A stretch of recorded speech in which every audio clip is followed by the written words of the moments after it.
I'd like to discuss with you a little bit about asset protection elements of different business entities. In evaluating the asset protection benefits of business entities, there are two basic types of protection that you want to think about.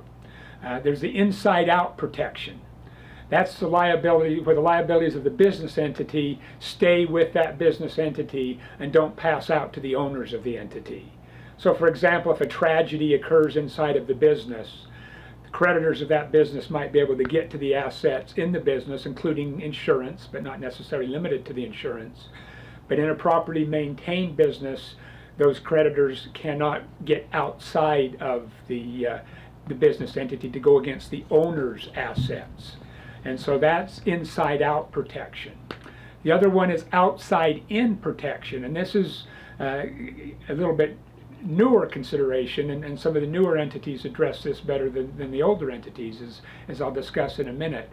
But outside-in protection is a situation where if the owner has creditor claims against him or her, we want to have protection so that the creditors cannot reach in and take assets out of the business, or cause a dissolution of the business, or come in and take over control of the business and exercise the owner's rights in the business. And there are entities that can benefit that. So in looking at these different types of entities, we want to look at the inside-out protection and the outside-in protection. So let's take a look at the different entities and see how they stack up for these two types of protections. Corporations were really the first statutory created entity to address asset protection. And the main thing that is being addressed there is the inside-out protection. So the concern is I want to operate this business, I know there's some risk with this business, but I don't, if that risk happens, I don't want the creditors to be able to come against me personally. I'll fund the business to the extent is reasonable, I'll get insurance, there'll be protections there, but if that doesn't work and if that's not enough to satisfy the creditors, I don't want them to come after me. And so corporations were set up to provide that type of protection and do a good job with that type of protection. But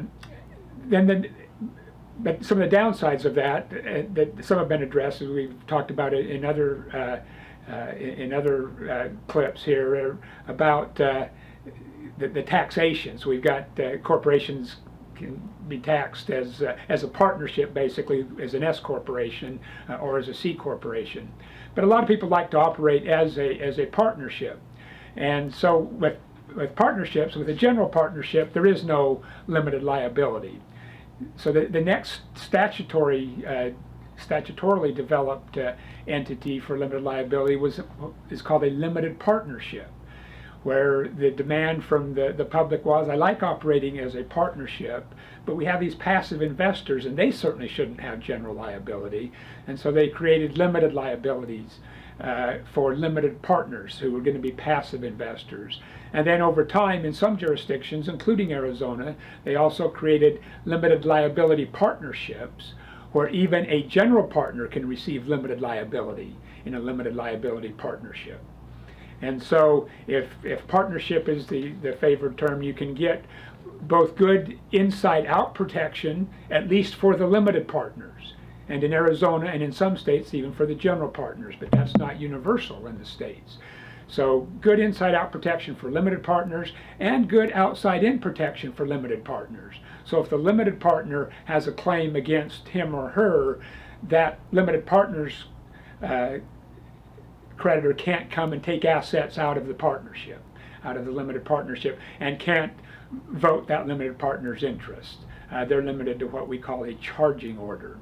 And we can get the same benefits again here in Arizona in a limited liability partnership, but again, those aren't available or recognized in all jurisdictions, so it's going to depend on where you're doing business.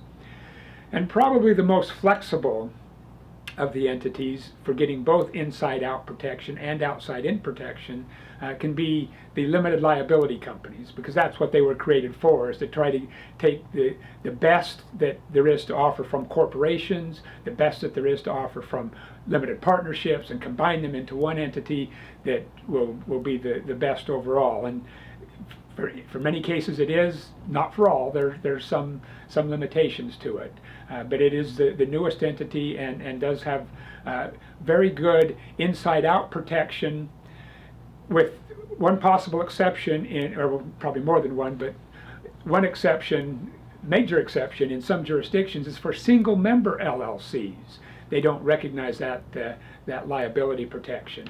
And also generally very good outside-in protection, except in some jurisdictions for single member LLCs that are taxed as a disregarded entity. For those, you may not get as good a protection as one where you have multiple members. But if you have multiple members, both the inside-out protection and the outside-in protection of LLCs are very strong here in Arizona. So what's best for your business? Again, it's going to depend on several things, including what states you'll be operating in, what jurisdictions you will operate in, how many owners will you have, what will the role of those owners be, who will be active, who will be passive, what is the nature of the business, what is the liability risk level, what liabilities is it that we're going to be worrying about, number of employees you're going to have, and the role of possible liability associated with the activity of employees. And then the management requirements and the management roles. So there are a lot of factors to take into account. There are lots of good options. There are strengths and weaknesses of each of the categories at each of the available entities. But with some good counsel from your attorney, from your accountant, you should come up with a business entity that works the best for you.